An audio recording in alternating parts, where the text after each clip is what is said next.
the job makes you stressed and panicked and miserable. But when it all comes together and you make a good movie, it's good forever.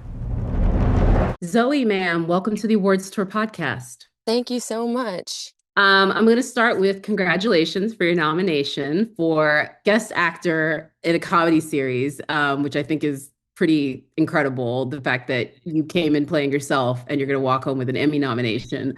But for you, what was the pitch? Because I know that this was something where maybe Seth emails you or like reaches out. Like, so what did he say and what made you want to say yes? I got a call from my agent that Seth and Evan wanted to meet with me. And honestly, as soon as I heard that, I was like just so excited. And I didn't need to be pitched anything. It was kind of like whatever they want because I've just, I'm such a fan and I've grown up watching them and I just think they're amazing. So I was just excited to get that phone call, but I knew nothing about it. I didn't know what I was, kind of walking into. And then I went to go meet with them and they pitched the concept of the show, which I just thought was so great and fresh and smart and inspired.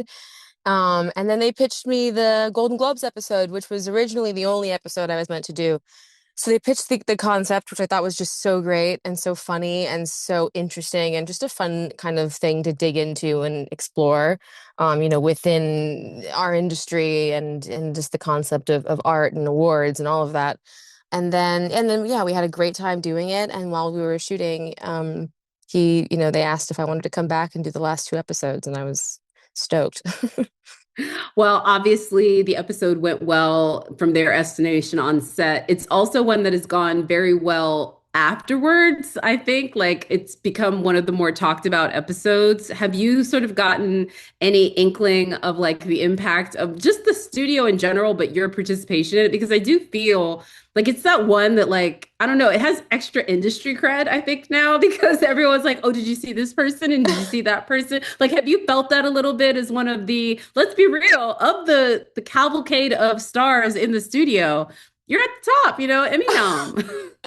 I mean, I've definitely felt the impact of the show for sure. It's been such a joy to watch, like people respond the way they have and just knowing, how hard they worked on it. And yeah, I've also it's been an incredibly warm response to my performance and what I got to do and which is great. I'm genuinely quite surprised by the reaction. I agree. I agree that it's funny, but I think that I think for people who don't know me, it's like way more unexpected. And Mm. so that's been an interesting thing to kind of just watch. But I had so much fun. I mean, comedy is something I've always wanted to do more of, so and to do it with the best of the best was a pretty cool way to start. I think it's a perfect example of what happens sometimes in Hollywood, which is the things that people think and associate you with is not even the thing that maybe you want to do. And I think it's interesting with your filmography because when I see things like High Fidelity and I see some of the stuff that you've done that maybe not as many people saw, like some of your stuff in like Lego and like Rough Night, I'm like, she did, like you did Portlandia, you know what I mean? Like you've done stuff where I feel like if they were paying attention, they would know that like comedy is your thing. But when you have so many like big things like Batman and Mad Max that maybe people know you for more, that something Uh-huh. like the studio feels kind of like left field. But for me, I was like, no, this totally makes sense. Um, I want to talk specifically about maybe what the challenges was because look, the studio, it's comedy, which I think is much more difficult in a lot of ways to nail. The way the studio is shot, they do a lot of very long takes, lots of very snappy, like talking over each other monologue. For you, you had to play a version of yourself, but then you also have to like give the emotion of an actress accepting a speech that she definitely knew she was going to win. There's a lot of like difficulty to this episode. What was the thing that was most like fun for you to do, or the most challenging, or the thing that you were like most surprised that you got to do in the episode?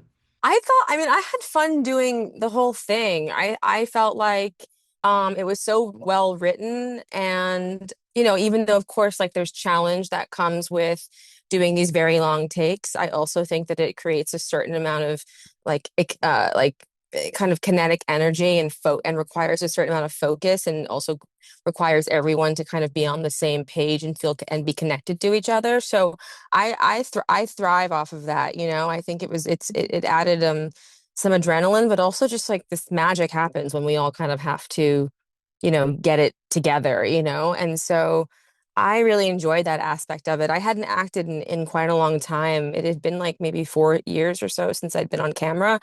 So I was nervous to go back, but it was also such a fun way to do it, you know? Mm, And then, you know, I think for me, like the key to comedy has like, even just when I observe like what I find funny is that the joke always has to be in the writing. Like the joke is mm. in the situation. You can't play the joke. The minute you're aware of the joke and you try and make something funny and you like play it like it's funny, it's not funny. Like the most tragic things are funny because it's very serious for the people who are experiencing it, but the situation is funny. And so that's something I've always really been aware of. And so I just tried to play it. Everything is the more serious I played it, the funnier I thought it would be, you know? And that is exactly true. As someone who's also like done everything that I'm sure was done on the studio in season one, you have experienced in real life as a working actress for, you know, the better part of 2 decades. So I'm curious for you, whether it be your episode or any of the episodes, what part of the writing, because like I'm not gonna lie to you, as an awards editor, watching your episode was very triggering. Like I Yeah. live that every year. As you know, and it was like it was just a bit much. I'm not gonna lie to you. I was like, this feels almost like a bit of a like my own home video horror movie. So, Yeah.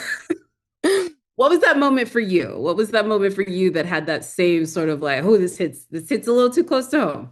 I mean, I think what was interesting is having to play, like, even just playing myself and playing. Like I also realized, okay, if I lie to myself completely and act like I just 100% don't care about awards, and like that's why I'm able to do this part, you know, I don't think it would be as interesting. And I think I had to kind of tap into the part of myself that, like, if I were to be nominated, would care a little bit, because all of us want to feel special and all of us want to be seen Hmm. and to be acknowledged. And so like really having to kind of ride that line and like find the truth in that for me, you know, was interesting. You know, it's like awards are silly and yet they totally do matter. You know, it's like it's real. I didn't want to judge the situation. I thought it was interesting that it's all true at the same time. And we do play this game where we pretend like we don't care, and that you do have to care in order Yeah. to participate. You know, it's so interesting. That was actually the funniest thing in the world because that is so true. The person who doesn't care the most about an awards is an actress on the campaign, and then the person who cares about it the most is that same actress after she wins. Yeah, Like totally. it's like Totally. in the lead up, it's like this is nothing. Afterwards, it's like I won, I and won. again. Yeah, but also in order to win, you have to participate, which means you care. It's so funny. It's so it is exactly. And is that dance is why this is the island of misfit toys. But That's right. That's and right. that's That's right. what and that's what the studio highlights. It's interesting that you mentioned that it's been 4 years. Obviously, your directorial debut, Blink Twice, was one of the contributing factors as to why you took a bit of a break when you were sort of like birthing that Yeah. baby. And I know, like as a director, that's a long process. And a producer. Yeah. But since you've directed your film, I'm sure this is the first thing, the studio was the first thing that comes out, but you have a ton of stuff that's pretty close or that you've already filmed, like Caught Stealing and How to Rob a Bank and some other stuff that's coming down the line. I'm curious for you, has what has changed most having directed your first feature now that you step back on set as an actress? If, or is it the same? No, it's definitely different. It's very different, actually. I feel incredibly liberated in terms of just having a wider view, like a bird's eye view of what's going on. I feel like actors are very, very protected from just the bigger picture of what it takes to make a film. And it can be so easy because actors, we obsess and we want to do a good job, and we want to get into the nitty gritty of, you know, what we're trying to create, and it can feel really insular and it can feel really singular.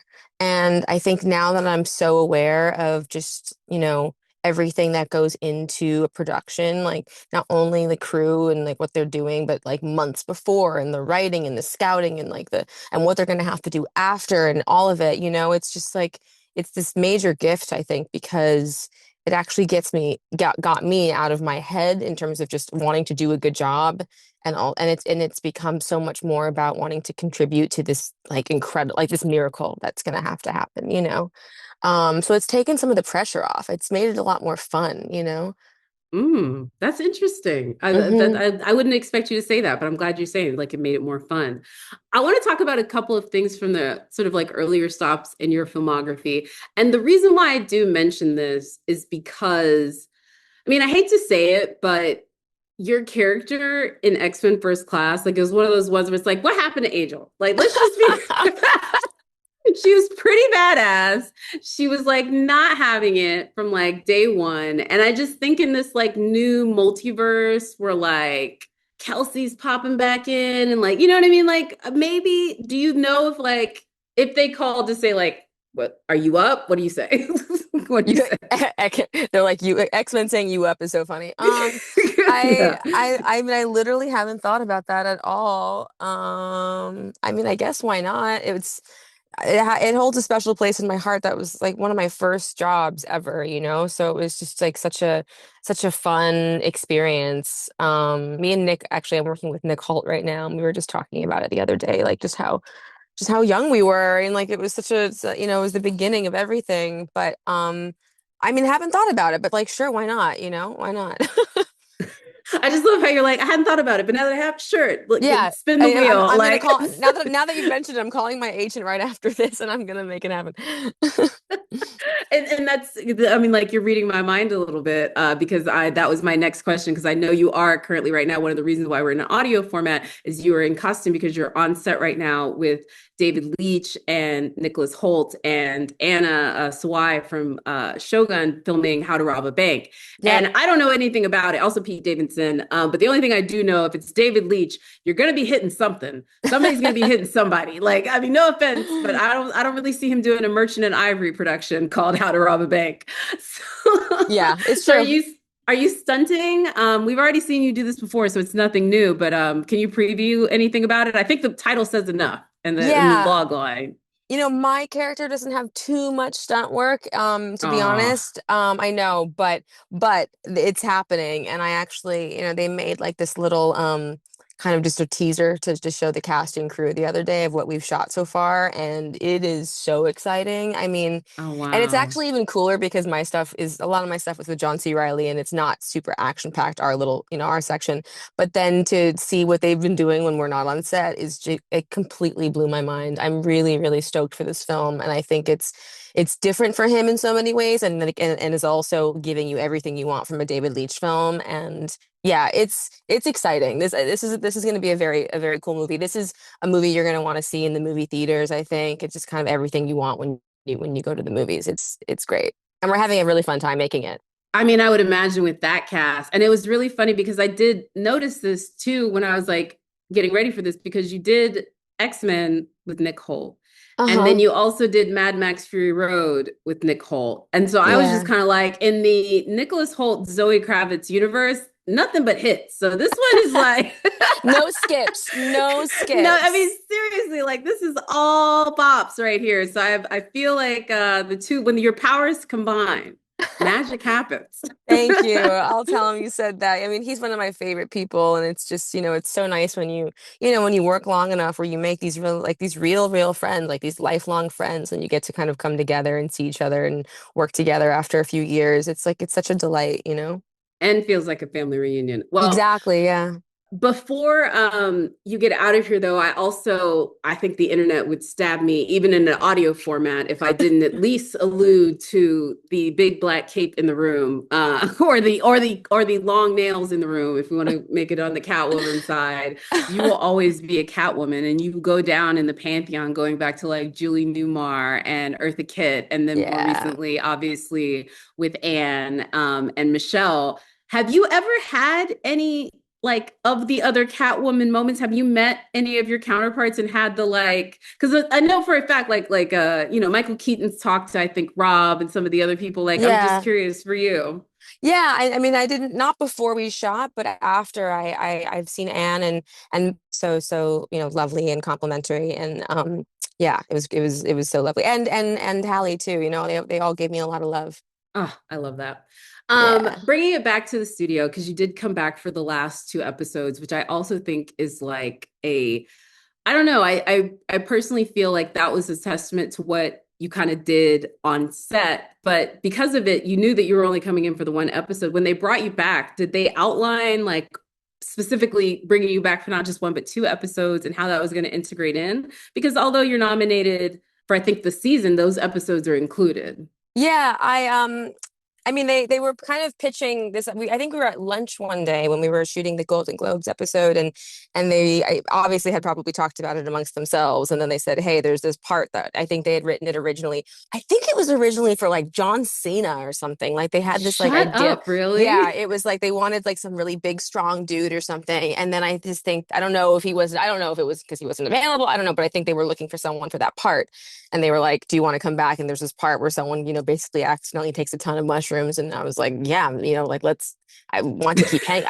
Let's keep this going. This is so fun." And I actually thought it was so interesting, even though it wasn't intentional, to have this arc of going from being like completely in control, a kind of a control freak, and kind of be, a bit, consumed with her ego a little bit, and then to have Mm. this arc of having to completely submit control. I thought it was actually, pretty poetic, actually, Yes. and so it was a cool thing to have to get to play against after playing the Golden Globes episode. Well, also as someone who's existed in Hollywood, and I would also say someone who's now seen every facet of it as a producer and a director, and who knows, maybe you get to come back for season two. Is there any place that you hope the studio gets to go, or if you come back where you'd want your, I hate to say character, but the Uh-huh. version of yourself? Is there something that you'd want to play, like in a situation in Hollywood, you, Zoe, the actress, would want to play as Zoe, the character in that show? Oh, I mean, I think there really are so many directions that they can go in, and I think the situations are endless. I'm so curious to see where they want to go. I mean, for Zoe, I think it's interesting. I am curious, like after, having this experience, like seeing that what she was like before, and then having this kind of Hmm. experience, I know people and myself, you have like a psychedelic experience that like kind of changes your whole perspective on life.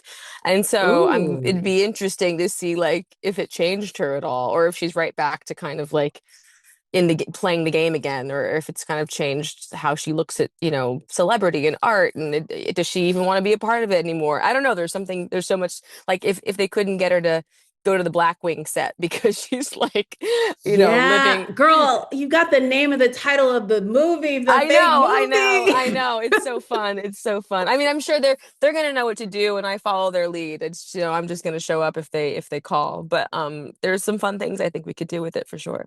Yes, and oh God, I'm gonna get his name wrong, but I want to get it. Oh, Sal correct. What's Saperstein.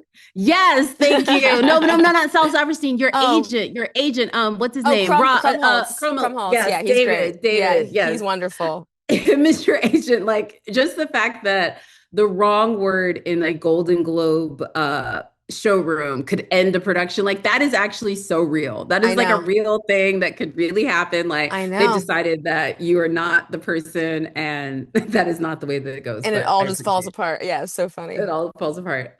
Zoe, thank you so much for like taking the time to Yeah, chat my with us today. pleasure. I truly appreciate it. I wish you the best of luck at the Emmys, and I can't wait to see you back. Like play more Zoe Kravitz playing Zoe Kravitz. Oh my God. Thank you. That's my wish for the world.